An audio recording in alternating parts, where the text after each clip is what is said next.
Olá, Wendel Mesquita, um prazer recebê-lo aqui na nossa rodada de entrevista com todos os 15 candidatos à Prefeitura de Belo Horizonte. Hoje, esse ano vai ser um pouquinho diferente dessa nossa rodada, que já é quase tradicional, a gente já faz nas últimas eleições, mas dessa vez longe da nossa casa, da nossa redação e conduzida apenas por mim. São medidas que a gente tomou justamente por causa da pandemia. A gente fez questão que essa entrevista fosse presencial, por uma questão técnica de som, de imagem, mas também nada substitui, né, esse olho no olho.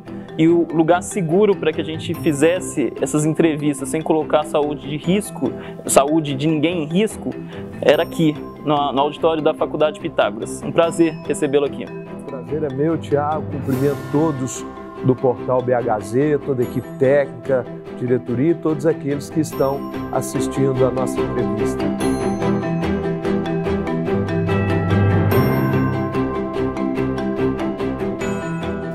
A entrevista será conduzida apenas por mim, mas obviamente não estou sozinho, tem toda a nossa equipe técnica e essa entrevista também é produzida pelos repórteres Rafael de Oliveira e Vitor Fornes.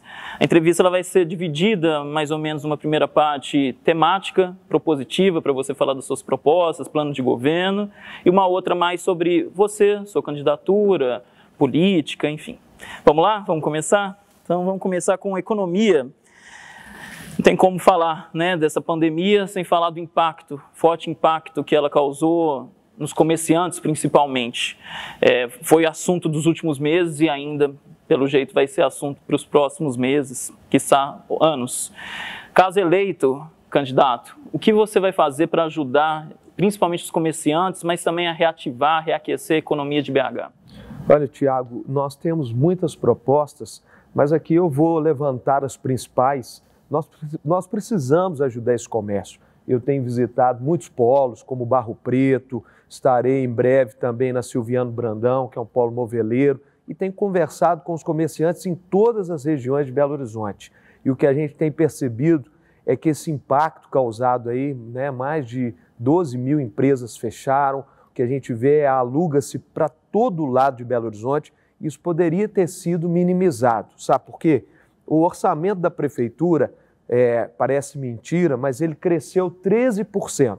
Então, muitas vezes, o atual gestor, o prefeito atual, critica o governo federal, critica o governo estadual, mas ele esquece que o auxílio Covid do governo federal trouxe para Belo Horizonte mais de 600 milhões. E o governo atual, que é o governador Zema, ao contrário do ex-governador, pagou parte da dívida, quase 300 milhões pagos. Ou seja, quase 1 bi. Se esse dinheiro não tivesse vindo para o caixa da prefeitura, nós teríamos um déficit de 11% do ano de 2019 para 2020. A prefeitura teria perdido 11% da sua arrecadação. Porém, devido ao auxílio do governo federal e estadual, nós tivemos um acréscimo de 13%. Então, a economia cresceu mais do que previa se não tivesse a pandemia.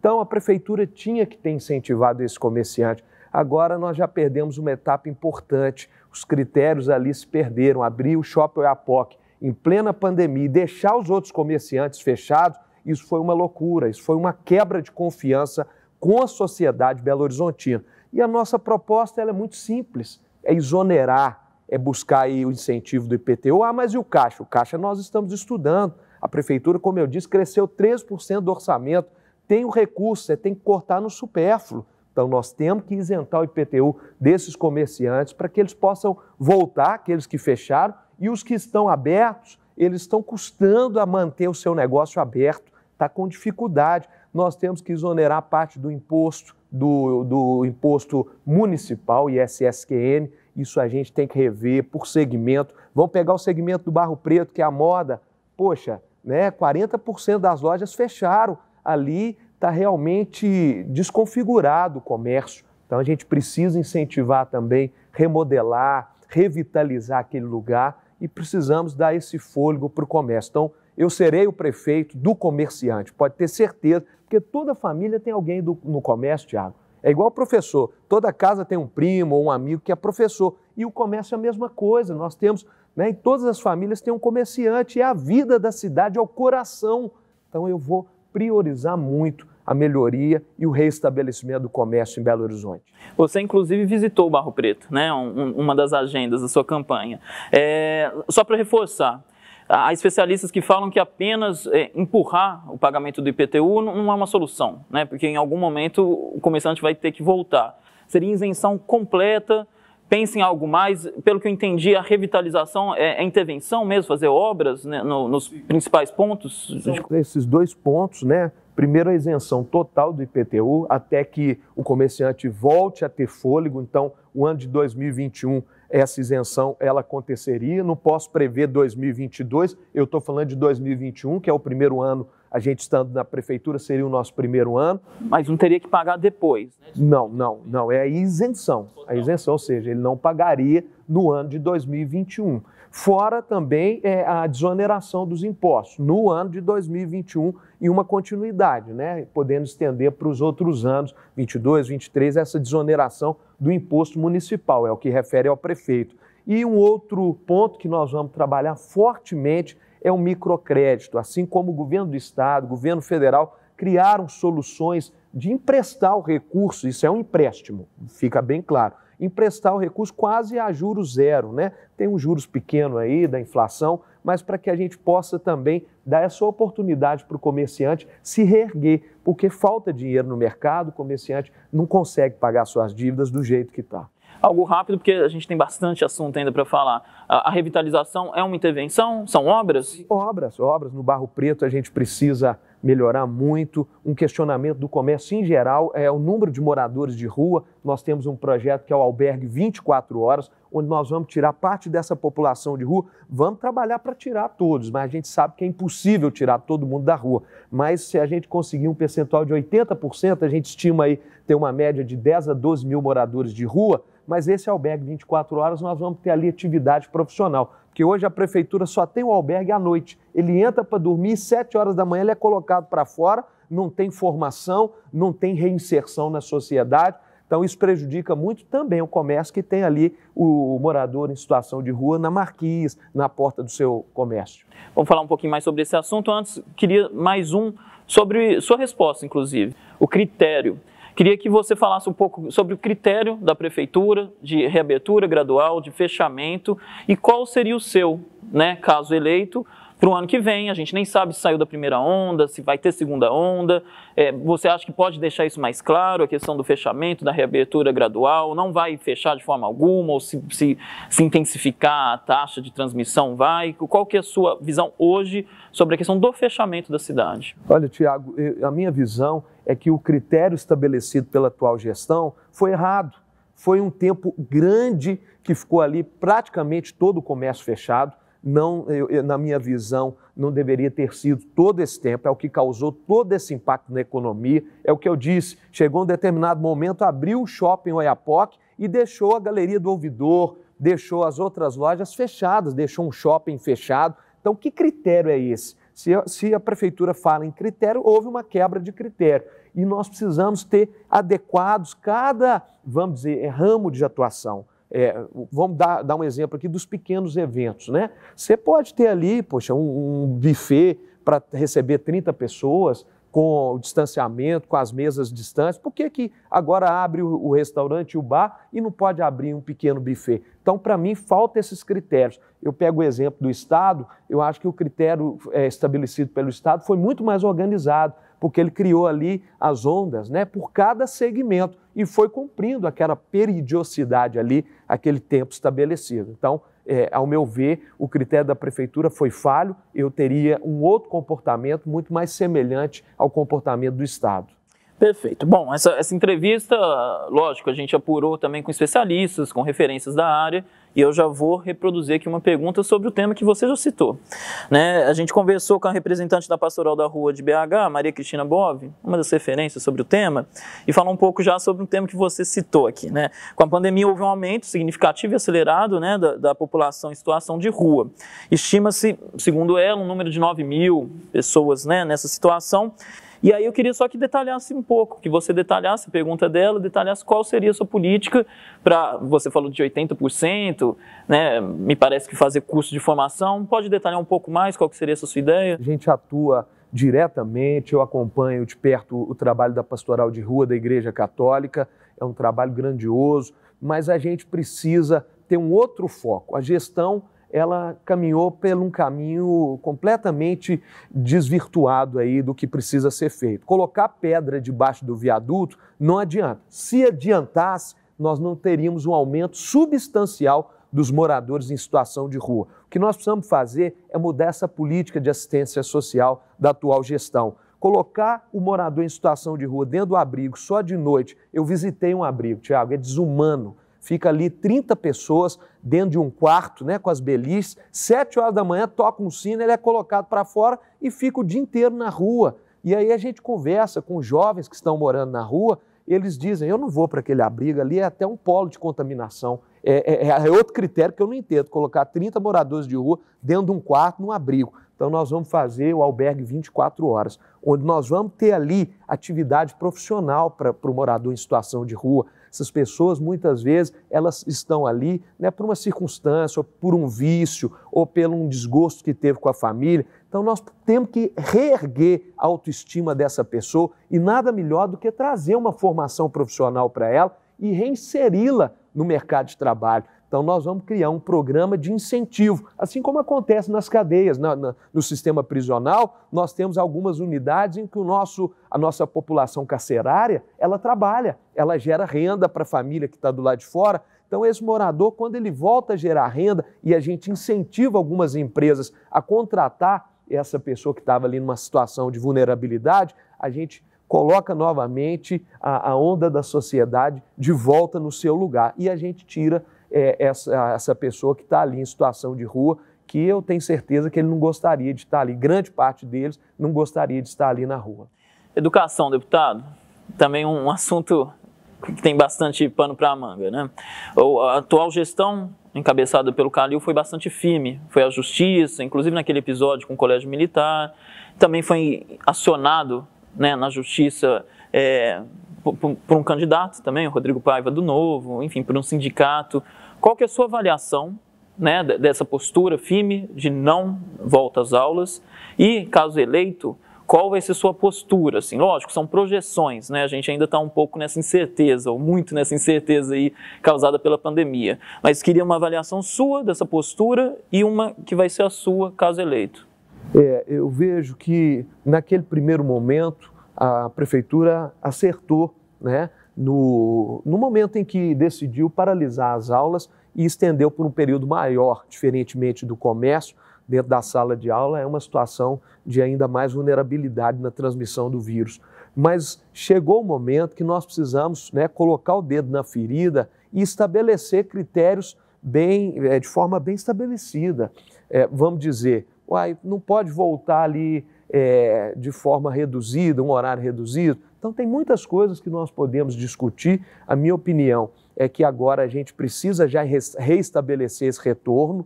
Tá? Não podemos entrar 2021 sem algo já planejado. Eu não vou criticar a atual gestão, porque é uma situação delicada. Eu tenho uma filha de 5 anos, a gente sabe, minha esposa mesmo, se a aula retornar, eu não sei se ela levaria novamente minha filha para a sala de aula, então eu não estou aqui para fazer nenhuma crítica, mas eu estou aqui para dizer que a gente precisa modificar, tá, esse critério. Com relação a entrar na justiça, né, cada um tem o seu perfil, cada um tem as suas condutas, as suas construções. Eu sentei com várias escolas, visitei, tive com o sindicato, né, das escolas particulares, sei o que elas estão passando, estão num momento difícil, e eu acho que a única falha que a prefeitura teve foi deixar paralisado esses mais de 5 meses. O Estado, mesmo com dificuldade, tendo ali no primeiro momento uma tarefa árdua de colocar o virtual, a gente sabe que chegar, né, nos 4 cantos de Minas não é fácil, principalmente parte dos alunos que não têm acesso à internet. A prefeitura falhou muito. Ela deveria ter implementado um sistema mais próximo ali com os alunos e criado ali uma possibilidade dos alunos entrarem via internet para dar continuidade ali nas suas aulas. Falhou nesse sentido, é algo que a gente tem que levar para o futuro e ver o que a gente precisa melhorar na parte tecnológica, que é algo que deixa muito a desejar nas nossas escolas.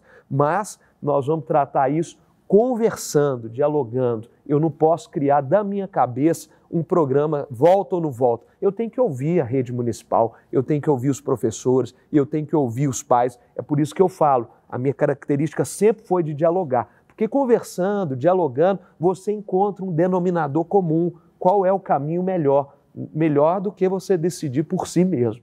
Caso eleito, independentemente do cenário, as aulas presenciais voltam no primeiro semestre do ano que vem? Sim, o nosso propósito é, já estando como prefeito, a gente já restabelecer todo um programa com todo carinho, né, com toda a prevenção, mas para que a aula já retorne. Se ela não retornar nessa atual gestão, pode ter certeza que na nossa posse nós já vamos ter aí na transição um plano fortemente preparado para esse retorno nas aulas, porque nós não podemos virar o próximo ano sem ter esse retorno. Uma pincelada ainda sobre esse tema, candidato. O Calil esteve aqui e falou de 14 milhões que foram já destinados para a educação. Dentre esse montante total, boa parte vai ser voltado para intervenções físicas nas escolas, caso não tenha uma vacina, né? Enfim, a situação continue dessa forma, que pelo menos o risco seja minimizado. É por aí? Você concorda com essa visão? Concordo, sim. Eu acho que a gente precisa preparar o ambiente escolar, não podemos voltar da mesma forma que era antes. A gente tem aí uma ameaça grandiosa que está causando mortes e nós temos que ter um cuidado gigante, muitas perdas. Eu mesmo perdi pessoas da minha família, é duro, é triste. Todo instante a gente vê pessoas que estão aí realmente partindo dessa vida por causa do coronavírus. Então, nós temos que preocupar sim, mas, de toda forma, o investimento ele é muito bem quisto. Mas temos que ir além, tá? O investimento da educação, Tiago, ele passa muito mais do que fazer essas reestruturações. Eu vejo que Belo Horizonte teve uma queda muito grande aí no IDEB, e o nosso foco, eu como professor, eu comecei a dar aula com 17 anos de idade, passei por várias escolas e a gente vê que não tem outra solução que não investir na educação. E Belo Horizonte pode muito mais. Nós temos aí várias propostas, não sei se nós vamos ter outra pergunta com essa bandeira, mas nós temos aí que ampliar o número de vagas das EMEIs. Eu tenho proposta de trazer mais 18 EMEIs. Nós temos, a prefeitura diz que 3 mil, eu até assisti a entrevista do Calil, ele falou que 3 mil crianças de 0 a 3 anos estão fora da escola. Pelos dados e pelas pesquisas que eu fiz, esse número é maior, ele pode chegar aí a 5 mil. Então a gente tem que ampliar, temos que colocar mais alunos no tempo integral. A mãe não consegue deixar o seu filho só meio horário e trabalhar, nós temos que voltar a aquecer o mercado, né, do trabalho e colocar essas pessoas de volta ali gerando renda, são mães de família, pais também. E o nosso propósito é estender as EMEIs até às 19 horas, porque a saída às 17, às 5 da tarde, isso também traz um prejuízo, porque o pai e a mãe não conseguem sair do trabalho 4h30 da tarde para pegar seu filho na educação infantil. E na época eu era vereador, quando o Márcio Lacerda implementou esse sistema das UMEIs, eu acompanhei de perto, porque eu presidi a Comissão de Educação da Câmara Municipal e a gente acompanhou e a gente sabe o bem que foi para a cidade de Belo Horizonte a ampliação. Eu vi isso quando conversando com um amigo meu que era advogado, ele me falou uma coisa, Tiago, que me marcou desde aquele momento. Ele disse, olha, Wender, eu podia colocar minha filha na escola particular, mas eu fiz questão de pôr na UMEI, a época era UMEI, porque eu acredito na qualidade do ensino. E ele falou, para terminar, ele disse, ó, pela primeira vez eu vi o meu imposto, o imposto que eu pago, retornando para mim em benefício. Então é isso que a gente quer, é mostrar para as pessoas que aquela carga tributária, o IPTU, o imposto ali nas mercadorias que ela compra, possa retornar da melhor forma para o cidadão. É esse o meu propósito estando como prefeito. A próxima pergunta seria justamente sobre a questão do IDEB, né, que foi muito publicada, muito discutida. Você já falou boa parte. Algo a mais, você acha que só a extensão desse horário, né, porque o que você falou foi basicamente estender o horário, já seria o bastante para ter um aumento desse índice? Não seria o bastante não, Tiago. A gente tem um outro projeto no nosso plano de governo, que é o Poupança Jovem Municipal. Esse projeto ele funcionou durante um tempo no Estado, só que no ensino médio, e a gente quer trazer numa nova configuração para a educação municipal. O que seria? O aluno, quando entra ali no fundamental, no primeiro ano, de primeiro ao nono, se ele alcançar 70% da média naquele ano, ele vai receber um valor X depositado numa conta poupança. E ele só vai poder tirar esse valor no nono ano, ou seja, 9 anos depois, quando ele for para o ensino médio. Mas vamos supor que durante os 9 anos ele teve a média de 70% em cada série. Então, ele vai receber ali o valor total. E esse valor ele só pode usar para a sua formação profissional, não em qualquer lugar. Nós vamos ter uma rede credenciada principalmente de escolas técnicas, onde ele vai retirar esse valor da poupança e vai pagar um curso técnico, ou vai pagar um pré-ENEM, ou seja, vai ter ali uma série de credenciadas, escolas de formação profissional e outras mais, para que ele possa usar esse dinheiro. Isso vai motivar o nosso aluno a estudar, porque ele vai querer alcançar os 70% da média para ele receber no final do ano aquele dinheiro. E isso também vai criar uma responsabilidade maior dos pais. Não que os pais não tenham, né? Porque a gente sabe que a responsabilidade maior é dos pais, mas o pai vai cobrar do filho. Ô, meu filho, você precisa, né, esse ano você precisa ganhar aí o valor para você acumular aí no final do ensino fundamental. Isso vai criar uma geração de incentivo e é uma das nossas propostas. Temos o tarifa também a R$2, que o estudante, hoje a carga é muito pesada para o pai, né? Você pagar aí uma tarifa de quase R$5, R$4,50, né? Para que o seu aluno vá. Tem gente que pega 2 ônibus para ir para a escola, 2 para voltar. É claro que não é a maioria, mas a gente quer dar aí uma facilidade, porque eu já estudei em escola municipal e sei o quanto é difícil as famílias arcarem com vamos dizer, esse custo. Então, a gente quer dar esse incentivo, a gente sabe que tarifa zero, fizemos todos os estudos, é muito difícil, não adianta você colocar também nas costas da empresa que está ali fazendo o transporte público, porque isso não é justo, né? Você transferir algo que é do poder público, mas a tarifa R$2 é possível. Só o gabinete do prefeito, Thiago, tem um custo anual, eu estava estudando o orçamento, 40 milhões. Se a gente tirar 20 milhões disso aí, olha para você ver o quanto que dá para fazer, 20 milhões ano. E nós vamos criar um fundo municipal de incentivo ao transporte público para custear essa tarifa do estudante, sendo aí a R$2. A gente vai falar mais sobre transporte daqui a pouquinho. Antes, são milhares de alunos. O orçamento daria conta dessa conta poupança? Na verdade, nós temos aí uma média, né, de 100 mil alunos no ensino fundamental. Lembrando que no nosso estudo, a expectativa hoje, né, você chega aí a 40% dos alunos que alcançam a média de 70%. Vamos dizer que com esse incentivo a gente amplia e chega a 60%, 70%, é o nosso sonho, né? 60% a 70% dos alunos alcance a média de 70%. Só que esse valor ele é gradual, né? A cada série que você conclui, você recebe o depósito. Então é possível. Só esse corte no gabinete do prefeito, passando de 40 milhões ano, que o gabinete do prefeito gasta, passando para 20 milhões, nós já temos 20 milhões, isso já dá para custear aí um percentual grande desse recurso que a gente precisa. Mas nós vamos fazer outros enxugamentos. Eu sou gestor, né, tenho 2 graduações, minha formação desde os meus 17 anos, quando eu comecei a dar aula, minha paixão é estudar, é pesquisar. Quando vereador, né, eu saí aí de 8 mil votos para 14 mil votos, exatamente por essa característica de fazer gestão pública. Então, com uma equipe competente, aproveitando o que tem de bom hoje na prefeitura, eu não sou daqueles políticos de antigamente, que quando entra quer mudar todo mundo, não. Eu preciso valorizar o servidor público, manter na prefeitura aquele que está dando certo. Nós temos quadros belíssimos dentro da prefeitura, temos secretarias, né, e secretários altamente técnicos e capacitados para dar essa continuidade. Mas onde não tem resultado, nós vamos trazer pessoas novas e vamos colocar a pessoa certa no lugar certo. Eu ganhei um prêmio em 2004 da Associação Brasileira de Recursos Humanos, de um case que eu desenvolvi, da iniciativa privada, projeto Ser Humano. Então a gente tem, minha vice, ela presidiu a Associação Brasileira de Coach, Abra Coaches, né, que é a Sandra Bini. Então nós vamos investir muito nesse servidor e nas pessoas com capacidade técnica para estar naquele lugar que precisa estarem.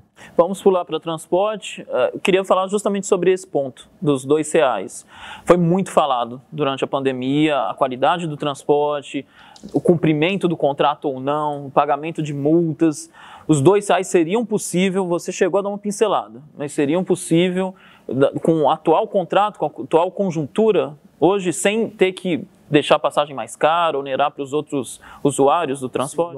Nós não vamos colocar esse valor nas costas das empresas, isso não tem condição. Eu estava estudando um pouco, né, de como funciona esse contrato hoje das empresas e realmente eu não vou desmentir aqui o prefeito, não, eu tenho que concordar com ele. Quando ele disse que ia abrir a caixa preta da BH Trans, né, que trouxe ali muitos eleitores, ele não sabia da realidade, né, ele não conhecia da gestão pública, ele vinha, né, de um ambiente futebolístico, então realmente ele se deparou com a realidade. E essa é a realidade, a gente tem aí, Belo Horizonte não tem subsídio no transporte, e nós vamos criar eu acho que todo cidadão vai concordar da gente enxugar no supérfluo, onde pode ser enxugado. Eu acabei de dar um exemplo. O gabinete do prefeito, gente, eu estava estudando os gastos do gabinete de um prefeito. Isso não é só da atual gestão, não. Isso já vem do passado também. Eu não estou aqui criticando o Calil de forma nenhuma. Eu estou dizendo que se você enxugar 50% desse orçamento, nós temos aí 20 milhões. Você pega várias secretarias, eu estava fazendo esse estudo,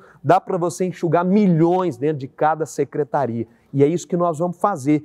Tirar esse valor, de onde pode ser tirado, para criar o Fundo Municipal de Auxílio ao Transporte Público. Então, nós vamos subsidiar esse complemento, né? Para que a gente consiga colocar ali a passagem para o estudante da rede municipal, fique claro isso, tá? Nós estamos falando de um universo aí mais ou menos de 100 mil alunos, então nós não estamos falando de toda a população de Belo Horizonte, é humanamente impossível, ou de todos os estudantes, porque o estudante que está na rede particular, ele está numa família que tem mais condição, não é verdade? Então eu estou dizendo do estudante da rede municipal, e isso é completamente possível sem sacrificar lá o cidadão também lá na ponta.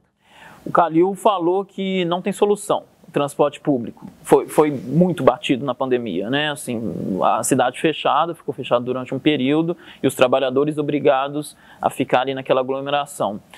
A solução seria essa? O subsídio? Tem mais alguma outra fórmula aí para poder driblar, um rompimento de contrato? Você acha que realmente as empresas estão ali no topo, não tem como oferecer um serviço melhor? Qual seria a solução? Olha, Tiago, na vida tudo tem solução, nós só não temos solução para a morte. Então acho que esse equívoco de dizer que não tem solução, para mim não funciona.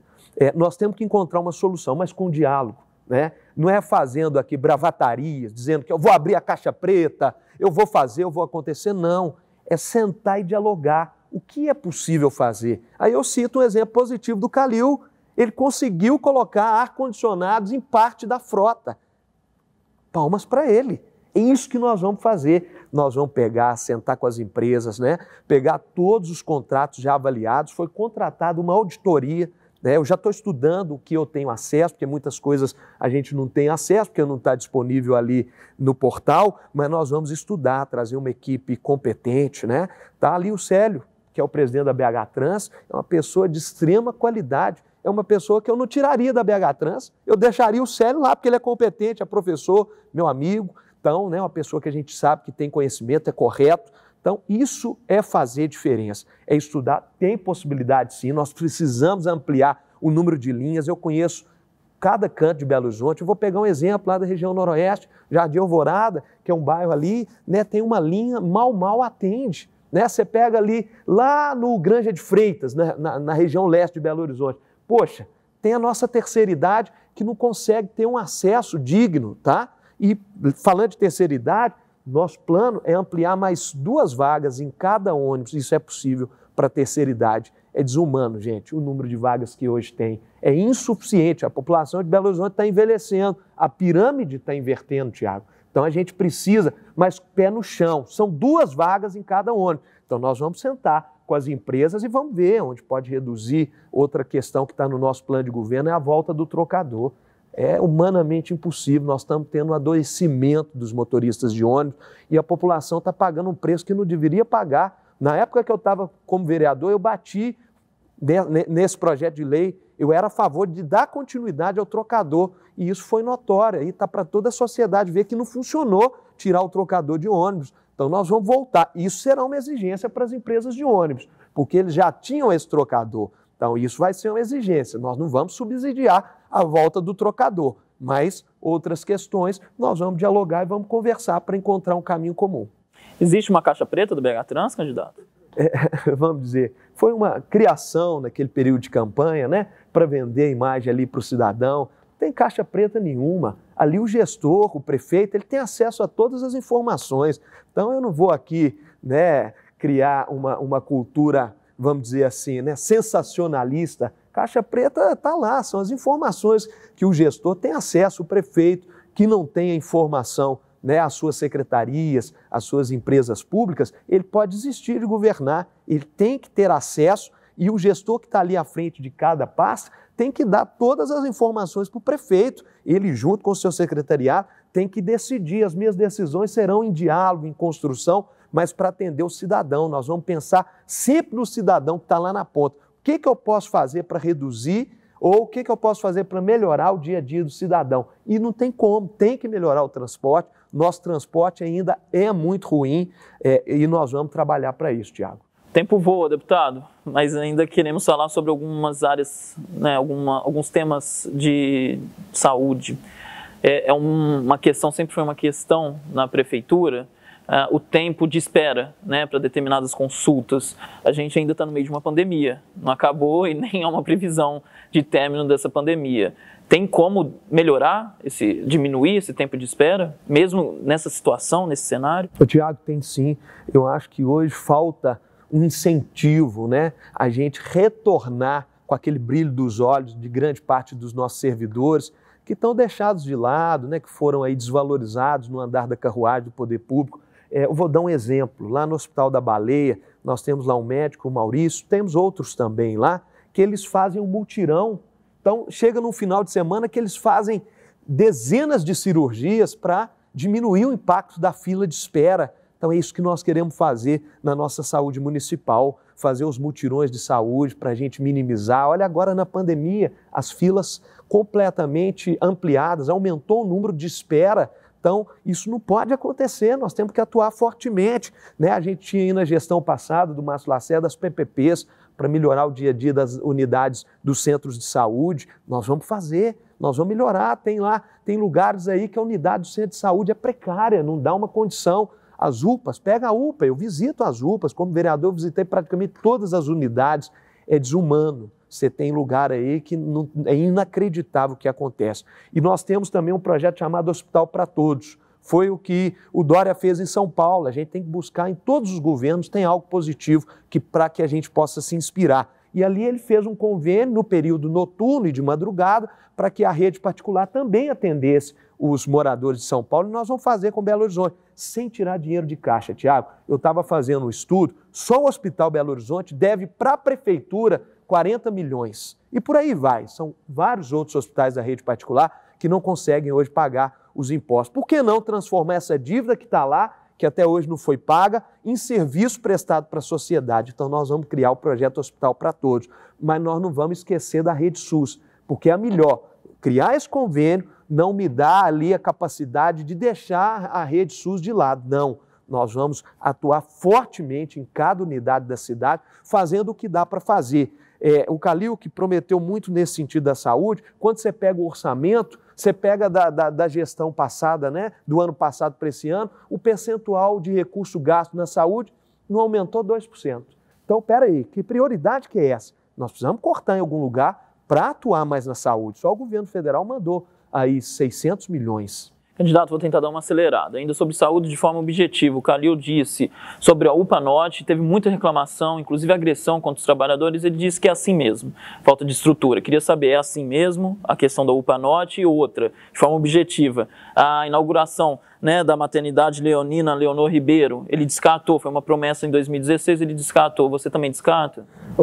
Ele disse que é assim mesmo, eu digo, não é assim não. É assim mesmo quando você fecha os olhos para o que está acontecendo. Nós temos que pôr o dedo na ferida. O prefeito, ele tem que estar do lado da Secretaria de Saúde, ele tem que visitar, ele tem que conhecer, ele tem que estar ali vendo a realidade. E o que acontece hoje é um descaso com os nossos trabalhadores da saúde. Eu conheço de perto a realidade e nós vamos mudar isso. Nós vamos voltar aos gerentes adjuntos da saúde. Hoje, um gerente numa unidade de saúde é humanamente impossível em algumas unidades, quando tem aí um universo muito grande de, vamos dizer ali, de atuação, nós temos que ter o gerente adjunto, então tem que mexer, tem muita coisa para melhorar. E com relação à maternidade, nós vamos estudar, eu não vou aqui fazer nenhuma promessa vazia, eu conheço a realidade, eu já visitei a maternidade, nós vamos fazer o possível para abrir, porque está lá, é um equipamento que já está lá, já foi construído, agora vai ficar fechado? Ou vai transformar em outra coisa? Então, ou seja, vamos estudar. Eu não vou aqui prometer que vou abrir, porque eu não sei de perto hoje como é que está a realidade, né? Só quando eu estiver lá eu vou poder dar essa resposta, mas nós vamos fazer o nosso máximo para tentar abrir a maternidade. Uma pergunta do leitor, Patrick Fernando. Todo ano eu vejo os candidatos se elegendo graças às desgraças que acontecem na Avenida Vilarinho. Quando é que um prefeito vai parar de usar ela como escada e vai resolver esse problema?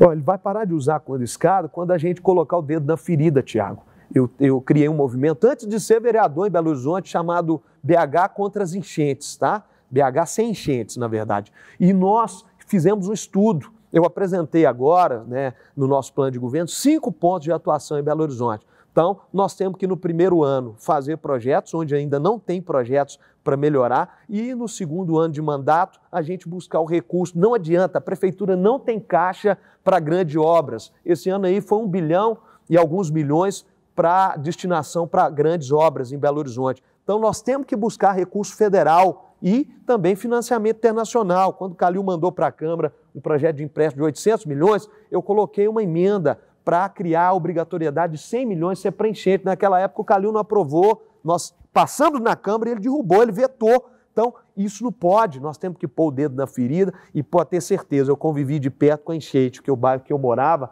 até hoje nós temos enchente, que é o bairro Santa Terezinha, na Pampulha. Então, é um assunto que nós vamos tratar e nós vamos resolver. O problema da Vilarinho tem solução.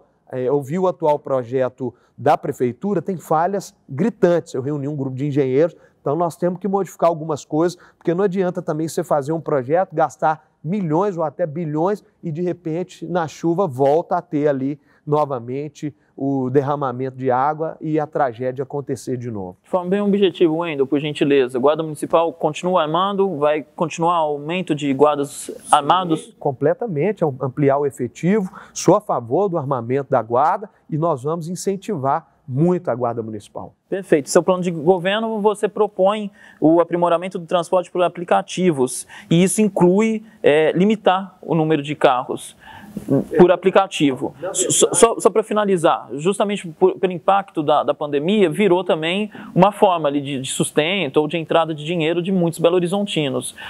Você não se preocupa de fechar uma possibilidade? Os próprios aplicativos hoje já estão desistindo, porque nós temos um número gigantesco de pessoas rodando no aplicativo. Você pega o táxi, né? O táxi tem ali um limite, através de um estudo, aquilo é possível, são 7.500 carros. No aplicativo a gente não sabe nem o número, tem 30, 40, 50 mil, então virou uma concorrência desleal. Os próprios motoristas de aplicativo estão deixando de rodar, então tem que ter pelo menos um mínimo de organização. Então a gente tem que buscar essa limitação de número para não virar uma bagunça, né? A gente preocupa com isso, com a segurança do cidadão lá na ponta. Então, uma das nossas propostas é sim fazer uma regulamentação mínima no sentido de fazer esse limite de carros por aplicativos.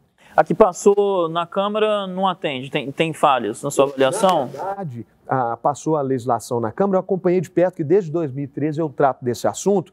Então, hoje ela permite, passa a bola para a prefeitura. Só que a prefeitura não quis fazer, que era através de portaria, então tirou o corpo fora e nós não vamos tirar, nós vamos enfrentar o problema de frente. Faltou a regulamentação, né? A aplicação na prática. Faltou a aplicação na prática. Mas é esse caminho, assim, o que prevê? Eu não vejo outro porque tá desesperador. O próprio motorista de aplicativo não aguenta rodar porque a concorrência tá gigantesca, né? E o número é um número fora da realidade de Belo Horizonte. A gente tem que ter dentro da nossa realidade aquilo que dá, pelo menos para o motorista ganhar ali algo mínimo, porque do jeito que está, ninguém está ganhando nada praticamente, né? Você pega aí, põe na ponta da caneta, eu já fiz esses cálculos, o motorista de aplicativo hoje, no final, ele praticamente paga para trabalhar. Candidato, você disse que vai enxugar, por exemplo, o gabinete do prefeito, caso seja eleito. Mas em 2016 aprovou aquele projeto em dezembro, né? Aprovado às pressas, dando aumento para os vereadores.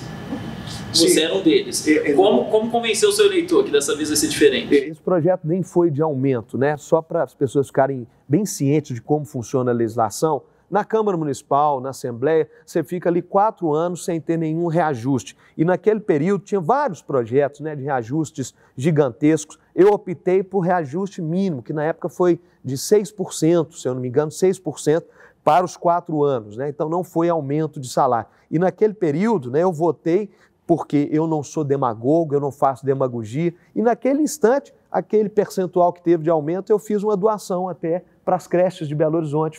Comprovei essa doação. Então, né, eu não posso ser demagogo. Isso não me tira o fato de poder enxugar a máquina, porque eu sempre fui muito preocupado com isso, né? Tanto é que, por exemplo, como deputado, o deputado tem a verba indenizatória, ele pode usar para alimentação, eu nunca usei. Então, eu sou muito consciente. Com o dinheiro público, nós temos que ter uma consciência gigantesca, tá ok? e nós temos que priorizar e vamos enxugar a máquina pública sim, porque tem muito supérfluo, tem muito gasto desnecessário hoje na Prefeitura de Belo Horizonte. Bom, candidato, como deputado, você entrou com requerimento para a realização de audiência pública para debater a realização de eventos culturais e musicais ali no aeroporto Carlos Prates. Explica um pouquinho de forma objetiva, por favor, que a gente está na reta final, mas qual que é essa sua ideia? Na verdade, eu não estou lembrado desse requerimento no Carlos Prates, não. Eu sempre estive ao lado da cultura em Belo Horizonte.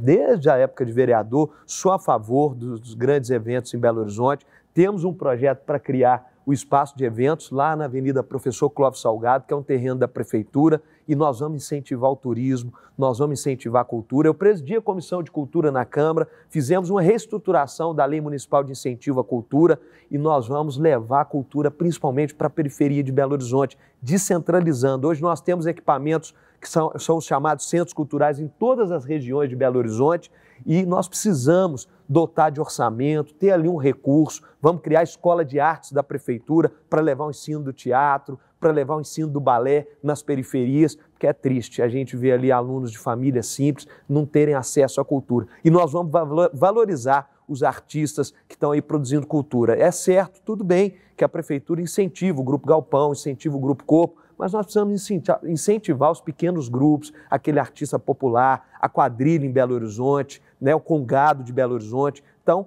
isso vai acontecer no nosso governo, nós vamos ampliar o recurso da Lei Municipal de Incentivo e vamos reestruturar a Secretaria de Cultura, que hoje está esvaziada. Foi criada na atual gestão, mas não está atuando da forma que precisa. Um dos assuntos muito debatidos aí no campo político hoje em dia é a mistura da política com a religião. Né? Você, ainda na Assembleia, tentou criar a Frente Parlamentar Cristã em Defesa da Vida e da Família na Casa. Não rolou, né? No final das contas não foi para frente. Mas ali nas tratativas você chegou a falar até ideologia de gênero.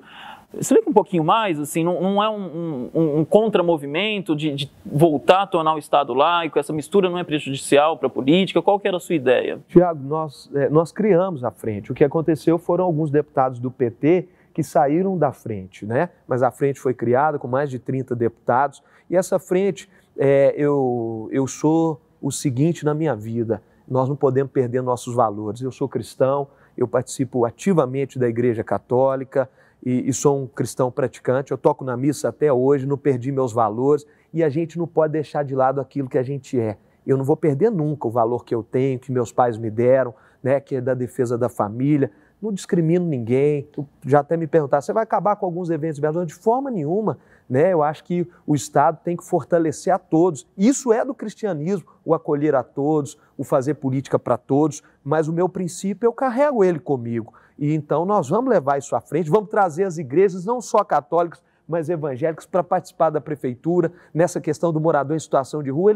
Eles têm know-how muito melhor do que a Prefeitura fazer, é eles estarem nessa construção. Então eu não perco quem eu sou, nós vamos continuar trazendo os valores, isso vai nortear a minha vida na Prefeitura, como prefeito, eu vou trazer isso. E essa frente, ela tem o objetivo de defender a família. Inclusive, uma das minhas propostas é criar uma secretaria que foi criada no governo federal de defesa da mulher e da família, onde nós vamos ter uma subsecretaria da defesa da pessoa com deficiência, porque nós precisamos chegar onde precisa o poder público atuar fortemente, né? Que é na periferia, que são nas pessoas que não tem muita política para elas. A pessoa com deficiência, eu fui com 5 deficientes, né? Com 5 pessoas com deficiência no centro da cidade, nós temos um transporte que não atinge eles, nós temos uma mobilidade que prejudica o andar dessas pessoas na cidade de Belo Horizonte. Então nós vamos atuar onde precisar vamos pôr o dedo onde precisar colocar o dedo. Um casal homossexual com filhos constitui uma família? Acredito que sim, né? Nós temos aí o respeito, não é o que eu acredito, né? Eu acredito na família que o meu valor me construiu, mas respeito e tenho o maior carinho àqueles, né, que constituem outras formas de família e peço sempre a Deus que as pessoas tenham amor um pelos outros. É a minha construção de amar as pessoas e respeitar a decisão de cada um, mesmo não sendo o que eu acredito. Você, como professor, acredita, você reproduz ideologia de gênero, esse conceito? Olha, o conceito de ideologia de gênero é muito amplo, né? Muita gente traz isso como, vamos dizer assim, ferramenta para trazer conceitos políticos. No meu caso, né, o que eu sou contra é aquela ideologia na infância de dizer que a criança não tem sexo. Tem sim. Eu vejo que tem os meninos, tem as meninas, não sou machista, menino não pode brincar de boneca, menina não pode brincar de carrinho, não tem esse machismo de forma nenhuma, mas eu mantenho os valores, né? Eu acho que a questão do gênero é importante, nós temos que colocar cada um no seu lugar. Menino, né, ele tem sua construção, a menina tem a sua construção, essa questão de banheiro unissex que muitas pessoas trazem, vamos colocar banheiro unissex, eu sou contra, eu acho que tem que ter o seu espaço e a gente respeitar os valores, né? Eu tenho uma filha, uma menina de 5 anos, e eu sempre ensino a ela a respeitar os meninos, né? A igualdade de gênero, sou a favor, menino não tem que ter mais vantagem do que as meninas, mas eu mantenho meus valores. Já estamos estourando, mas só para finalizar, 2 assuntos importantes. Que bom que você me corrigiu, a frente obviamente foi para frente, né? Inclusive citou a escola sem partido, que foi considerado inconstitucional pelo STF. O que você tem a dizer? Você continua batendo nessa tecla da escola sem partido ou reviu? Não, eu nunca bati nessa tecla de escola sem partido. Eu tenho um projeto que eu comecei como vereador, chamado Vereador na Escola. Eu visitei 150 escolas para levar educação política e cidadania. Então isso é algo que não merece muita atenção, porque o que a gente tem hoje, o debate da política na escola é importante. Só não podemos debater bandeiras partidárias, isso eu sou contra. Debater partido X, Y, não. A educação política na sua raiz. Wendel, rapidamente para a gente finalizar, sobre sua candidatura, está ali pesquisa de intenção de voto 1%, 19 segundos na TV, tem esperança de virar, tem uma meta pelo menos de atingir um número, qual que é a sua meta, o seu plano para a candidatura agora, prefeitura? Estou muito feliz nas últimas pesquisas, né, tanto aí do Datafolha quanto do Instituto Quest, me colocou aí, são 15 candidatos, eu fiquei em 4º lugar, empate técnico com o 2º lugar, então é possível, está em aberto, eu acredito que vai dar 2º turno e estou trabalhando muito para estar no 2º turno. Muito obrigado, candidato. Obrigado você, obrigado a todos que estão assistindo aí o Portal BHZ, obrigado a toda a equipe técnica e parabéns pela oportunidade que vocês estão concedendo a nós candidatos. Obrigado por acompanhar a gente até aqui e fique de olho na cobertura das eleições lá no BHZ.